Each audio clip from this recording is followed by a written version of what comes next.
I found out that it's obligatory to tithe before the Passover. Yeah, Otherwise, you just, like, can't join. yeah. And I was like, wait, hold on a moment. Who decided this?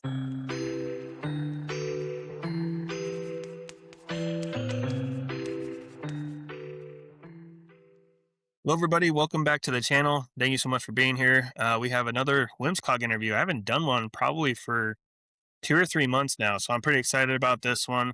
Her name is Sandra. Is that how you say it? Yeah, Or is it Sandra? Some people like Sandra. depends on the accent. Okay. Well, we're gonna call you Sandra if that's okay. So we have Sandra today, and she is a WMSCOG member. I'll let her introduce herself, and I really found her story very interesting. And what's funny is I emailed her to ask her for her story, and she sent me this really nice. I mean, I could tell she's very well educated because I could not write how she writes. I could tell she's very well educated, and she wrote me this very detailed and really awesome PDF of her entire story with pictures and stuff like that. It was very, very cool.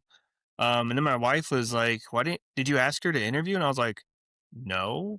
And then I asked her, I was like, "Hey, let's do an interview." And she's like, "Sure." So here we are. Sandra, go ahead and introduce yourself.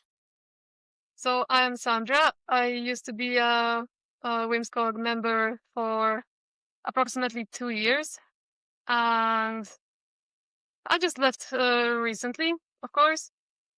And apart from that, I think leaving was a lot easier since I'm an aeronautical engineer, only a beginner now.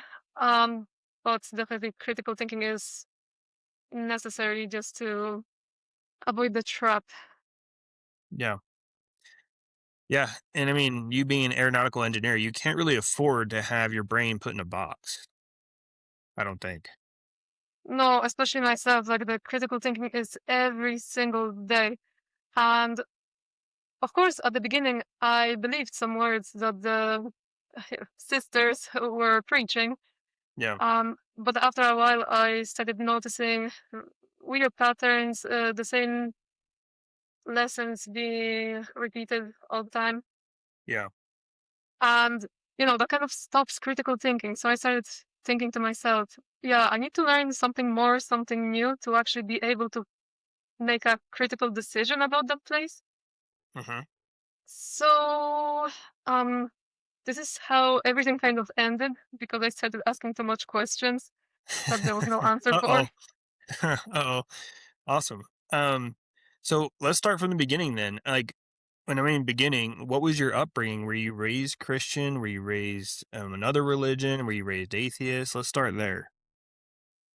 I was raised a Catholic from the beginning of my life, basically, and but I wasn't a strict Catholic. I didn't really go to church or anything. Well, maybe for special occasions.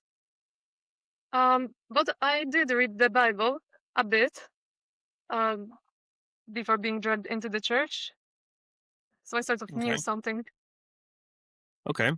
So you were part of Babylon the Great. How did they take that when you were studying?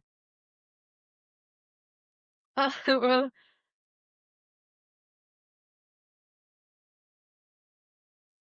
so everybody took it as a positive thing. Huh. Okay. Yeah, surprisingly. Yeah. Usually when somebody's Catholic, their first go-to study is like Daniel to Revelation, where they just really, really drive a nail into the Catholic Church, and they really just go for the kill shot on that one. So that's That's totally interesting. They thought true. it was a positive. Yeah, they thought it was the positive. I guess, Huh. well, they do want to convert as many people as they can. Of course, that's the Sure. way to salvation. Yeah. But like, actually, the Daniel through Revelation was actually my favorite study. And I was like, Oh. oh, yeah, well, I saw that Catholicism wasn't fully correct. So I was like, yeah, they really do have a point here. Mm-hmm. Yeah. No, I mean, everything is hindsight 2020, and I remember thinking the same thing too because I was raised LDS, and LDS have a very similar understanding of Catholicism as they're the great Babylon and that kind of thing. So it was very similar from what I was raised with.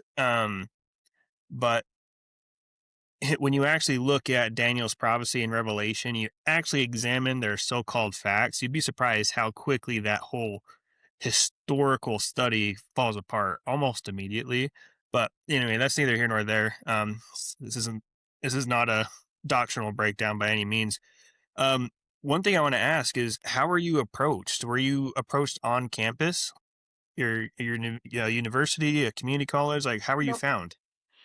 So I was waiting for a bus after finishing my shopping, and it was the winter time, so it was quite dark. I was minding my own business, looking at my phone, just searching for the bus. And then the two girls came up to me.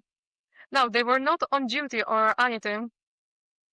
They just casually went up and they were like, "Oh, see, we are members of a new church in Poland, and maybe we can go for coffee or tea sometime." Like, it was very casual. They didn't bother me for a long time because they were in a hurry as well. Yeah. We just exchanged numbers. Okay. So then you just went to coffee with them, and then they just opened the Bible, and they started studying with you, or how did that all play out? Like, I think they saw through my personality a bit because Yeah. I think I was talking with one girl for about, I don't know, maybe 1.5 hours, maybe two, before she actually went in and opened the Bible. So, like, Mm. now she did So she, ask me a couple of questions when we met, like, oh, how long I am here. Of course, I wasn't long. I was in Poland for about half a year back then. So I think she just picked up that I might be lonely. So she like wanted to show herself as a friend before she got into all the Bible studies. yeah, yeah, yeah. That's one tactic that I do not appreciate is having people fake being your friend just for an ulterior motive. You know, it's like, hey, just if you want to be my friend, just be my friend. If you want to sell me something, just sell me something. Quit dragging me along. You know. um. So Yeah, like we're You said you were in Poland for a year and a half, so you're not originally from Poland? I was born in Poland, but I lived 20 years in Ireland, believe Oh, it or not. oh, cool. And then, Yeah, so why so were you back maybe in it's too Poland bad. then? But yeah, there's no Zions in Ireland, so people there are still safe. Oh, I did not know that. No Zions in Ireland. Okay, No, I think that their plan is to like go to Spain, Germany, and France, and just stay in Poland for a while. okay. So And like then, it's slowly spreading throughout Europe. gotcha. What made you in Poland at that time? Because you said you were in Ireland for 20 years. What made you in Poland at the time when they preached to you? Well, so I returned from Ireland because I found a job in Poland. I was like, Oh, okay, I'll go. I'm Polish anyway. I'm that's gonna good. learn more language. And I totally wasn't expecting that one of the first people that I actually interact with would be something of a high demand church. So that's a That's crazy fair. story. That's I'll fair. never Yeah. forget that. Yeah, that is pretty wild if you think about it. Out of all the people you could have ran into in Poland at the time, you ran into one of the most high control, high demand organizations in the world. That's kind of crazy if you actually think about it. Okay. It is crazy. Yeah. And then so you sat down with at coffee and they were shooting the breeze for like an hour or two, and then finally they feel like you were ready, you were primed, and they started teaching you and probably sharing with you, like the Sabbath, the Passover, just the basic things I would imagine. Um, so walk me through that. Was there anything that stuck out to you to where you're like, hey, this actually sounds like something I could get behind? Yeah, I wasn't suspecting anything at that time because I don't know, somebody wanted to teach me the Bible. Fine. I mean, interesting. Yeah. It's a very old book, very wise, so why not? Yeah. And just to mention that I was actually going for Bible studies with that girl in the same manner, like just first talking about any topics, whatever Mhm. comes up, and later studying. I don't know. That took a number of weeks. So like the people Okay. were very like determined to get me in there. Hmm. Okay. And so did you ever go to the church? Was it a house church? Was it a main building, or did you ever get to the church at all? Yes. So at first it was a house church because it Uh-huh. was very small. They had like actually at the beginning it was only myself and another girl that were new members. And later when the numbers started rising, they opened an office church. Okay. So then the office church kind of served as, a place to hold events, like for example, a Korean event with Korean food. But then people came in, and at the end, it still ended in Bible study. Like Yep. it was just an excuse to bring people in. Yeah. Everything ends in Bible study there. Literally everything. Um, and I was in a house church too. So here where I live, I actually had the church in my house for a couple of years. Um, and honestly, it was a really good time as far as the people. I mean, I had some run-ins with the leaders and stuff like that, but I think that's just their personality. I would never get along with them outside of the cult, and that's fine. But I actually had a Mhm. lot of good memories in the house church because, everyone's tight knit, everyone's close, everyone knows each other. It's like a little family. But everything is based on a lie. It's based on deception. It's based off manipulation and coercion, and so it's not exactly real, which sucks. I learned that leaving, right? I learned that really quick. um, so walk me through this. Was there any time in your studies when you started seeing some red flags and started saying like, hey, you know, this really doesn't add up, or this is really not sitting well with me? Mm, yes, because I'm used to asking a lot of difficult questions. Uh-oh. So basically, what happened then is this beginner girl who just started preaching. She was like, "Oh no, no, you need a new teacher." And yeah, but for a long time, they were very credible until I actually started the reading Bible myself, like in full picture, just read everything, understand, and see. And then I started noticing, like, hey, wait a moment, that's not exactly what I was told. Yeah. Yeah, no, I remember that too, especially when I was starting to when I was starting to deconstruct after 10 years.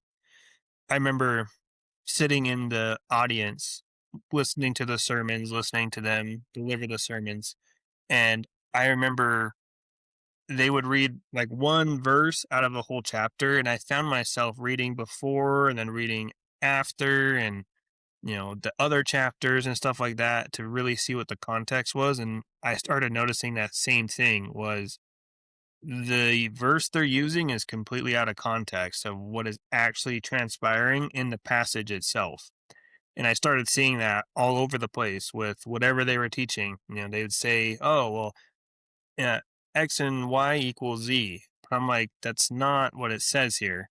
Like, you're putting two completely separate things together and creating some understanding that was never here in the first place. So I can relate to that a lot. What Yeah, myself questions? also.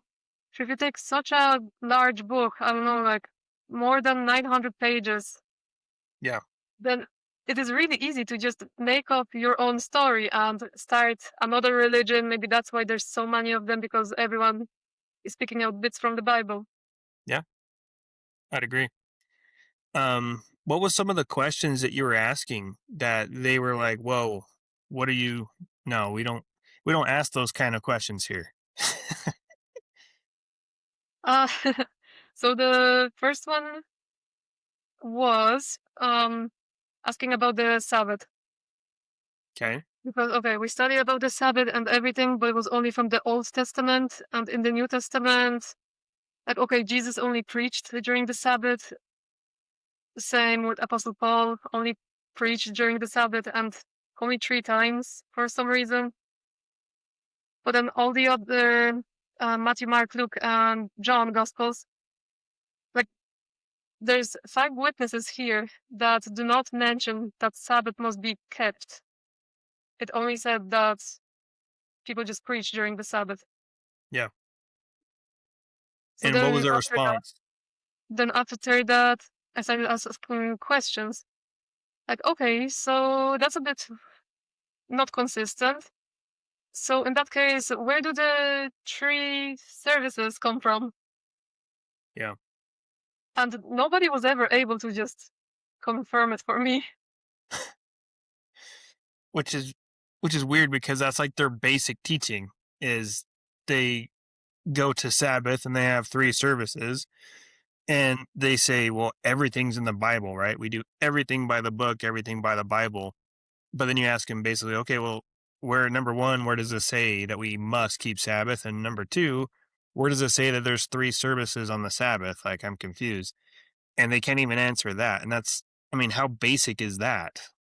It's, you know, yeah, I mean, they tries to somehow explain it to me, like that the 3 services are only okay. It didn't sound like the law. It just sounded like it was, I don't know, some celebration just to suffer in the suffering of Christ at this given times. But then, still, it doesn't say that in the Bible. yeah. Yeah, no, it's a good point. And this is something I tell people all the time is in this organization, not just the WMSCOG, I mean any cult really for that matter, they all come to these really random conclusions and they all come to these really random implications while claiming the Bible. But the funny thing is you can't find hardly anything that they believe in the Bible specifically. You know, King David, they'll say, well, Ahnsahghong needs to come back and preach for 37 years, right? That's part of the prophecy in the Bible. But where do you see this prophecy of 37 years specifically? It doesn't exist. In fact, the Bible says Jesus, who is the prophetical King David, reigns forever. It says contrary, that he reigns forever, and um, there's so many things like that where they're like the root of David prophecy in Revelation 5, where they'll say, well, this is him writing the truth books. Okay. It doesn't say that though. It says, and there's a lot of issues with the root of David prophecy, but my point is they read so much into it instead of actually trying to understand what the author's trying to say. They just try to put their own dogma, their own teachings into scripture and then claim it's from scripture. And every cult does this. You have Shincheonji, another Korean cult. You have Eastern Lightning, a Chinese cult. You have the Unification Church, the Moonies. They do the same thing. Like it's not uncommon for cults to claim we use the Bible, we're the truth of the Bible. But yet, when you actually examine where their teachings come from and you ask them to pinpoint exactly in scripture where they're saying and what they're teaching, where is it? They can't. and it happens every Yeah, time. it's Yeah. a big book, but not only when I asked to see the proof of Ahnsahngong's baptism, it was just they just didn't give it to me. They just said it to me, but of course I wasn't going to believe what they're saying. Like I actually want to see some Proof. official paper, like something that would actually prove the credibility of this man. Yeah. I mean, if they can't prove it, then why would anybody believe them? Yeah. And there's a saying, and there's a reason for that, because a lot of people wonder, like, how can people believe these things and there's no proof? Well, cults get around that because the less proof you have, the more faith is required. So, for instance, right, you have the LDS. They believe this book, this golden plate, right? This extra book was miraculously really never seen by people and then taken up to heaven after Joseph Smith basically wrote down what he needed to write down. There's no proof of it whatsoever in any way, shape, or form, but yet people believe it. And how do they believe it? It's faith. So my point is the less evidence is presented, the more faith is required. So they'll and cults take advantage of that because they'll just say, "Well, don't you believe in father and mother?" And then that just gets rid of all the doubt, right? Don't you believe in mother? Don't you follow mother? Don't you want to follow father and mother?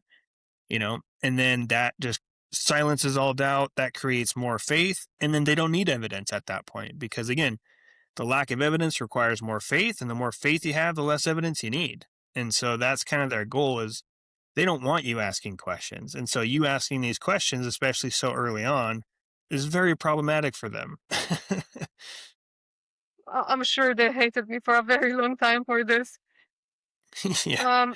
But yeah, Um, that was another thing about God the Mother. I've never seen a prophecy or anything about God the Mother. I mean, that's one Interesting. thing. And celebrating her birthday, never seen that in the Bible. Yeah. So I wanted proof on that. Once again, no answers were given to me. Yeah. So it's like, if they offer the truth, they should be telling me the truth and actually have good points instead of just kind of brainwashing Yeah. everyone. Of course. And you being an engineer, I mean, your whole thing is proof. Your whole thing is facts. Your whole thing is formulas. I mean, like, and what's crazy too is the reason why I think it's awesome that you're on here is because you're a very smart person. And a lot of times people think that, oh, well, only dumb people get involved in cults. Well, that may be true for me, right? I'm not the smartest guy on the block. But for a Well, lot of people like Sandra, and there's other people that I've met in the church that are really extremely smart, very intelligent people. But and so the whole notion that the world thinks that only dumb people fall for cults is completely not true because even if you're dumb or if you're smart, cults give you a sense of purpose. They give you a sense of community, give you a sense of hope, a sense of love and belonging and acceptance. And regardless if you're dumb or smart, everybody wants that, everybody needs that. And these cults fuel that. They fuel that need and they also provide a release for that need. And so that's how cults are able to get smart people like you because you provided a community. They provided a community. They provided a friendship. They provided belonging. They provided order, structure. And that's what intelligent people love. They need that. I mean, everybody needs that. And so the whole notion of only dumb people fall for cults is completely contrary to the truth. And especially the fact that you got out so early shows how intelligent you are because you weren't just taking everything lying down. You didn't let them deceive you and pull the wool over your eyes. Whereas me, I just let them kind of do whatever they wanted, right? Because I didn't know better. I wasn't thinking about these kind of things because I didn't know. Um, and so, what were some other questions that you asked them that they couldn't answer, if you remember? well, I asked about the Passover also, like where does it say that it should be celebrated every year? I mean, okay, this one I could believe that it could be celebrated every year, but again, it's not written down specifically. Yeah, Also, there was a situation with the Passover. So I found out that it's obligatory to tithe before the Passover. yeah, Otherwise, you just like can't join. yeah, And I was like, wait, hold on a moment. Who decided this?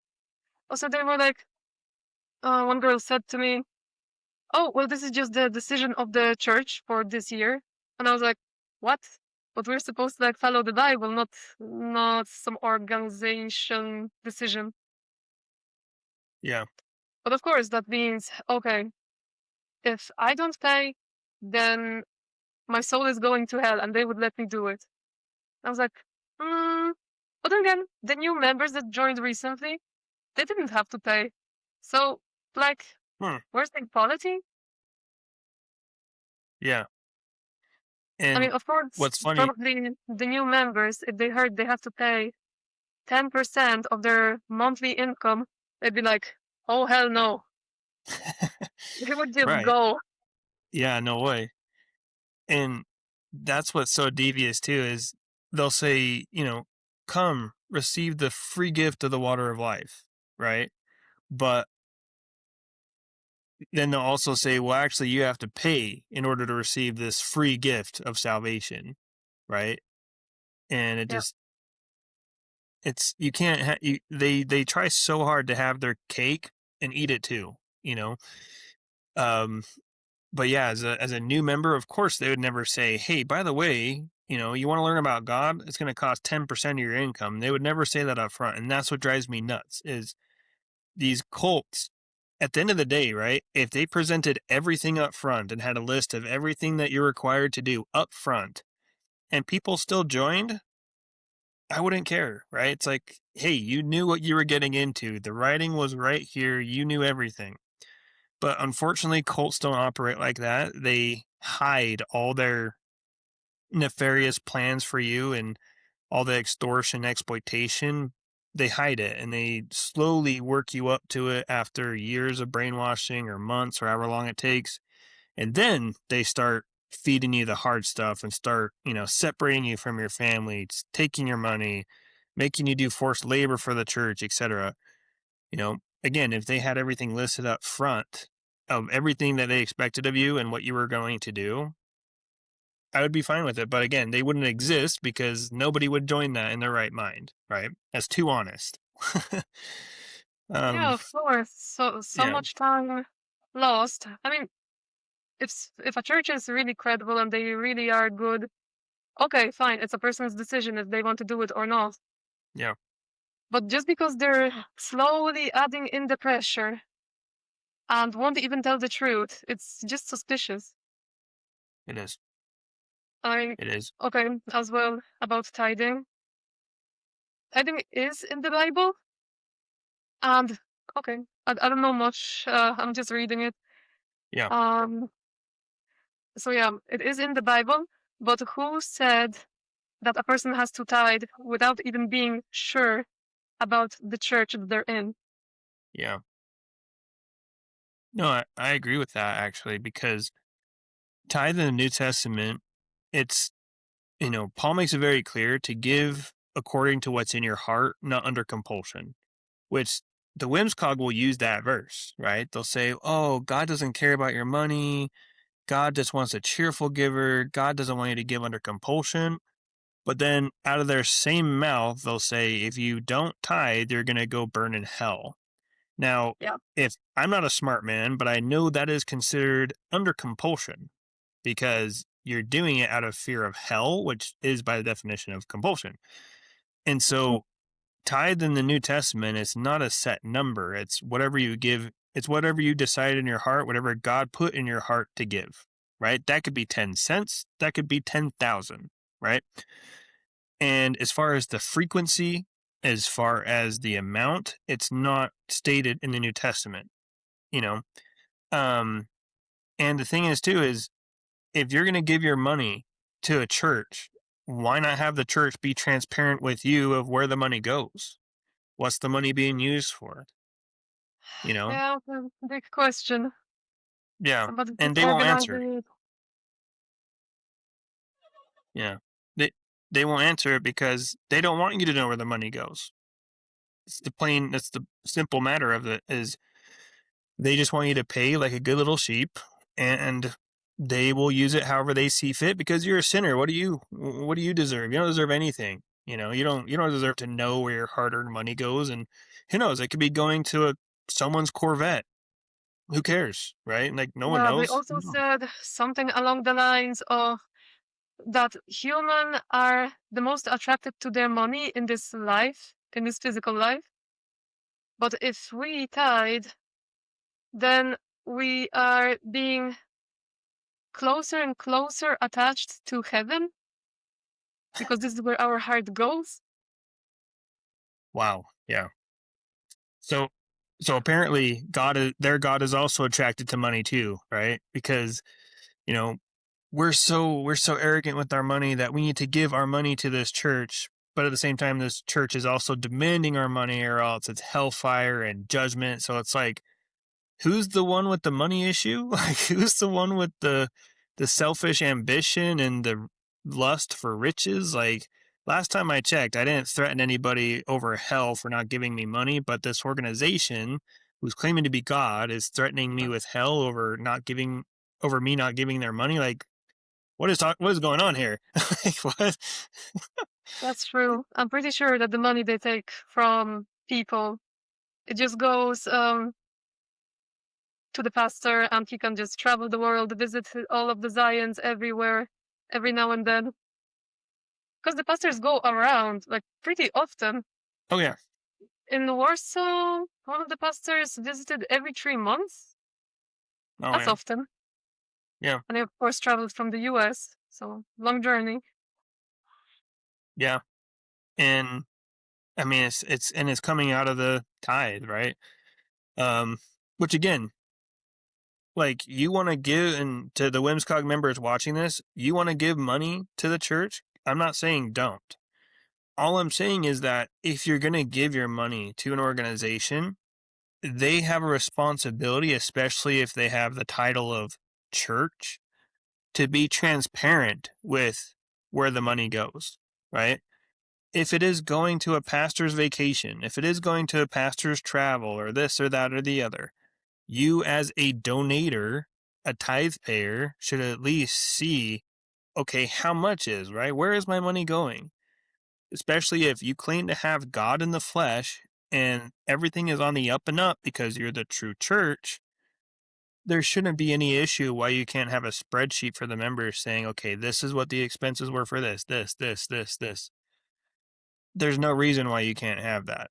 And so I would just say to the WMSCOG members, ask for a little bit of transparency because, I mean, it's your hard earned money too, and who knows, maybe it's going to something you don't want it to go to. And that's totally within your right as a Christian to object to. Sorry, I'm going on a tangent. So walk me through, after all these questions, did they start treating you differently after, they're like, oh, Sandra, she's not buying it anymore. What are we going to do with her? Well, I don't hear anybody speaking like that.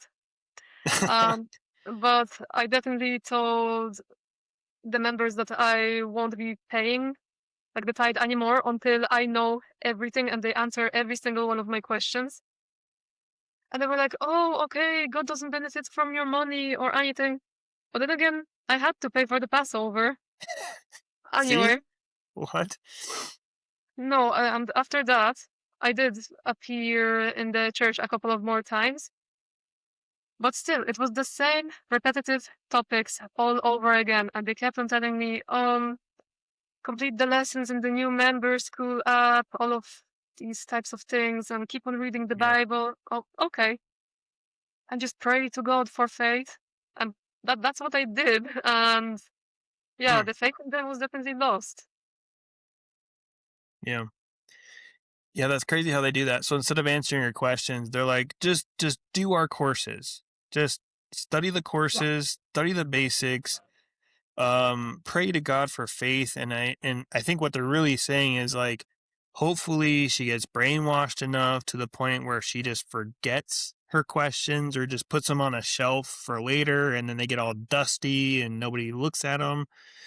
That's kind of their hope, is just, oh, just learn the basics. We'll tell you later, right? We'll just learn the basics first, get indoctrinated first, get the brainwashing really, really stuck in there first. And then later we'll discuss and talk about all your questions.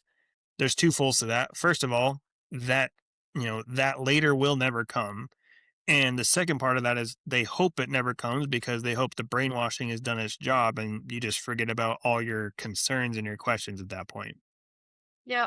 Or another thing I got is they told me to wait for the pastor to come and visit so he can answer my Why? question.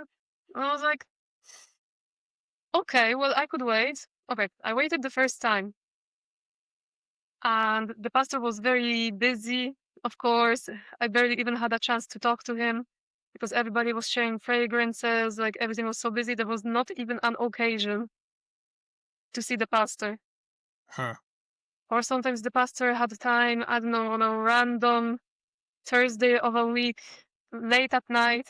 The next day is a work day, and it's just kind of really difficult to find time for him to answer Yeah. those questions. Hmm. So you never got to meet with the pastor? I did get to meet him, but I never got to answer all of my questions. Did you get to ask him any questions or no?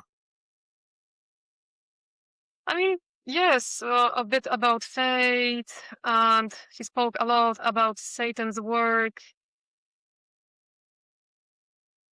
but it Satan's was work. very brief. Like, it was Okay. not related to any of my questions. Yeah. And I think that's by design, they Mm, I'll Yeah, say just that. trying to encourage people, that beware of Satan. He's so bad. You're safe here. More like this. He was being like a speaker and a preacher at the same time. Yeah. Yeah, I mean, I think that's by design is they do keep the pastors so busy and the overseers so busy because again, like the more work you're doing for them, the less time you have to think for yourself, right? The less time you have to deconstruct and think about really anything else. And so you're constantly like, oh, I have this event. Oh, I have this baptism. Oh, I have this study. Oh, I have to prepare this sermon. I have to, you're constantly doing all these different things. And that's why they're so brainwashed because they don't even have time to think about anything that you're thinking about. And once you sit down with them and they actually sit down with you and stuff, they still have a billion things in their head that they have to do.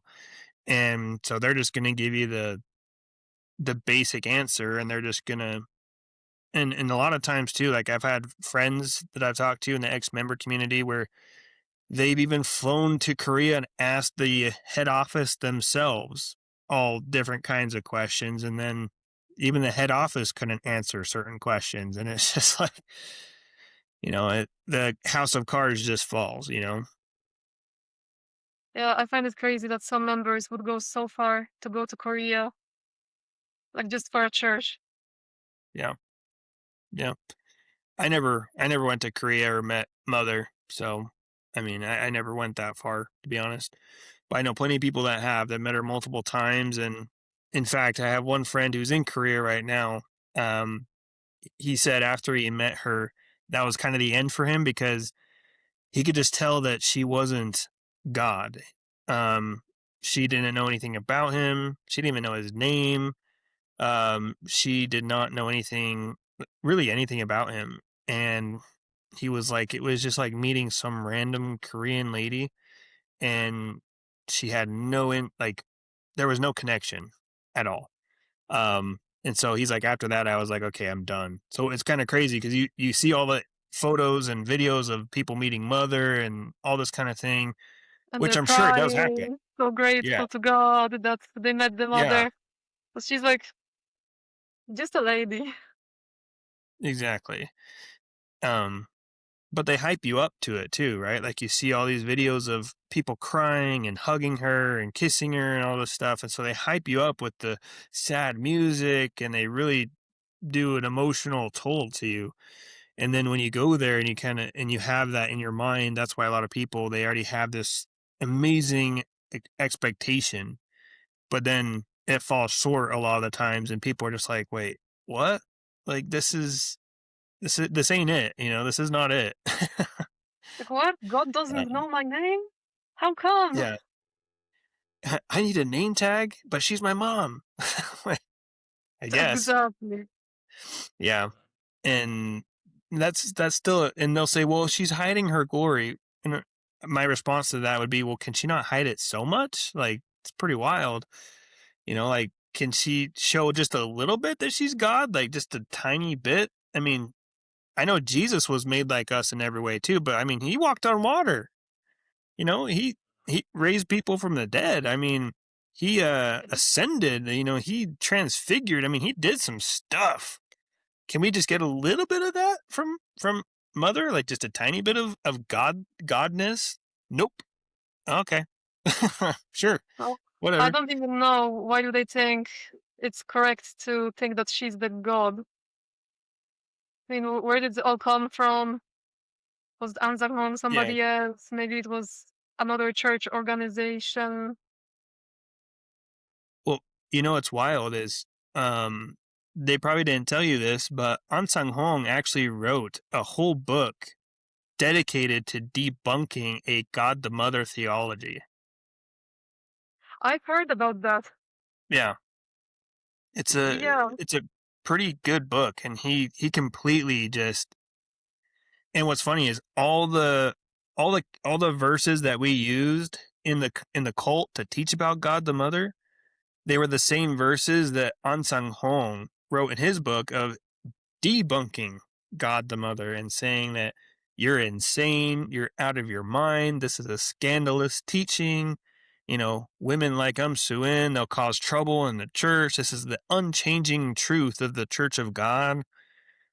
Like all these things, but of course, you're never going to hear that side of it. no, of course not. Uh, But yeah, this is crazy. So it just kind of seems that whatever books they have were rewritten or maybe reworded into Yeah, literally falsehood that people truly believe in I think it's without true. any proof of original. Well, there is uh, there was Ahnsahngong's original books, Yeah, but I doubt anybody actually read them, especially English speakers, because they're all in Korean. yeah. So how would they know if it's true or not if it's not the original? Well, yeah, I mean, you can't find a physical copy of his original. I mean, I actually have one by happenstance. I have a physical copy of his original book. Um, and yeah, it's all in Korean. And so obviously I have to use Chat GPT to like read it. But I read the whole thing and it's pretty crazy how different when I've compared the green book that we have, right? The original one, not the original one, the fake one compared to the original one. It's pretty crazy how different it is. Um, I mean, whole chapters have been removed. I mean, chapters have been completely changed, paragraphs rephrased, paragraphs removed. I mean, it's pretty wild. Pretty wild. Um, Yeah, exactly. If it wasn't removed, then nobody would believe it the second that they read it. So yeah, it shows how exactly. organized they are and how much business they're actually making from people. Yeah. No, I totally agree. And so what was your exit like when I mean, did you just kind of fade out and you just told them, "Hey, I'm not coming anymore," or how did that all play out? So yeah, I did kind of fade out, but it was more through a text message. Like at one point, I was just so sick about going to the church. Like I was like, oh no, I have to go there again, and all of a sudden my stomach starts hurting me or getting headaches. So I was like, Yeah. no, I'm not coming today. I'm sick. Not happening for the Sabbath. And they just like, oh yeah, get better. But they never contacted me again after that. That's a blessing. Yeah, I kind of have a feeling that after some time, maybe the next Passover, they're just gonna call me and be like, well, hello. Yeah. Or show up at your door. And they know exactly where I live. Me too. Yeah, they know where I live too. Yeah, it's kind of wild. But I remember when I left, it was kind of the same thing. I started asking questions to my overseer, and then I started asking too many questions, and I started getting really, really dumb answers. And I know everybody's like, "Well, you just didn't like the answer." It's like, "Well, yeah, because it was stupid. It didn't make any sense." Like, because the WMSCOG will say, "Well, we have answers. They just don't like the answers." It's like that is the dumbest thing. Like there's good answers and there's terrible answers. You guys have terrible answers that nobody in their right mind would be like, okay, yeah, that's logical. It does no, no. But anyway, and I started asking questions just like you, and I started getting terrible answers. And they started just not contacting me anymore. And eventually I just kind of faded out too. And it's kind of crazy too, because I had a friend in there And he was like, well, even though you don't go to the church anymore, like, we'll still be friends. I'm like, okay, cool. I love that. But then, yeah, because he was my friend, obviously the leadership was like, hey, Adam left. Don't talk to him anymore. And then he called me the next day and was like, hey, just so you know, this is goodbye forever. I'm not allowed to talk to you Well, anymore. And I'm just that like, is okay, crazy. Not because somebody said so. right. That Yeah. is mad. After 10 years of friendship, just gone like that. And that was like one of the last straws for me too, is just like I gave them a chance, I gave them a chance to not do the culty thing and to do, because I wanted to prove them right. Actually, my whole deconstruction process, I didn't want it to be not true. I spent 10 years in it. I didn't want it to not be a fake, a fraud. But every opportunity I gave them, I saw exactly what everybody else was saying, right? The people on the other podcasts, the other YouTubers, all that kind of stuff. I started seeing everything that they were talking about happening before my very eyes, right? The deflection, the can't answer questions or giving you terrible answers, and the emotional manipulation and deception and all this kind of stuff. And I started seeing it in real time, and I was just like, this can't be happening. There's no way. And then the shunning, right? I was like, they wouldn't shun me. There's no way. It happened. And so they started doing everything that they claimed was slander, they started doing. And I started seeing it in real time, seeing that actually everyone that was considered slanderers was saying exactly the truth, was saying exactly what happens. And yeah, it's pretty wild. I mean, after I left, they even showed up at my work. I mean, he brought me a meal, but it was still awkward because it wasn't invited, right? I didn't invite him to my work, and so he just sat there in my office and we just ate a meal together, which it was a good meal. Like, I appreciated it. It was delicious, but Uh, it's just like a meal, a handshake that that doesn't absolve you of lying to me, deceiving me, manipulating me, hiding things from me. Like, you got to do better than that. A meal's not going to replace that. A meal's not going to gain trust. A meal's not going to do anything like that. Um, but anyway, how are you feeling now that you're gone? I definitely feel better and more energized. I actually have time to like take care of things in my apartment and just go out with people somewhere. More time to speak to family and just like I'm happy that I didn't spend uh years in WMSCOG. You know, Yeah, at first I was angry because well it was all so nice for a while, but then yeah, everything changed. But then I understood, yeah, it's not worth being angry for. yeah. No, I agree. I think that's a very wise thing to say, because if you leave, the whimsicog, and you're still angry and still bitter and still that, like all these negative emotions, they're still winning.